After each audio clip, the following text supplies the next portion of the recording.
আমার এক বান্ধবী রিকোয়েস্টে আজ আমি তোমাদের দেখাবো নিরামিষ পদ্ধতিতে পাঁপড়ের তরকারি। তো তার জন্য বাজার থেকে গোল ছোট সাইজের পাঁপড়টা কিনে এনেছি, আর এদিকে লম্বা লম্বা করে আলু কেটে নিয়েছি, টমেটো কেটে নিয়েছি, আর মশলা নিয়ে নিয়েছি জিরে, আদা আর শুকনো লঙ্কা। সমস্ত মশলার একটা মিহি পেস্ট বানিয়ে নিয়ে এদিকে গরম গরম তেলে আমি পাঁপড়গুলোকে ভেজে নিচ্ছি। আর নিরামিষ দিনে এরকম একটা রেসিপি আমার ছেলে বড়মাসে আমাদের সবার ভীষণ পছন্দের।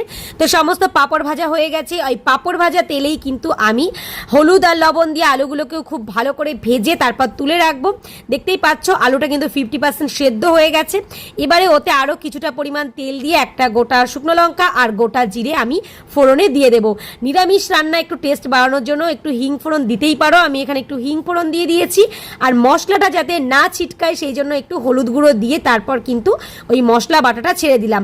তো 5 মিনিট মতো কষানোর পর মশলা থেকে তেল বেরিয়ে এসছে, ওতে পরিমাণ মতো লবণ, পাকা টমেটো আর আগে থেকে ভেজে রাখা আলু দিয়ে খুব ভালো করে কষিয়ে নেব।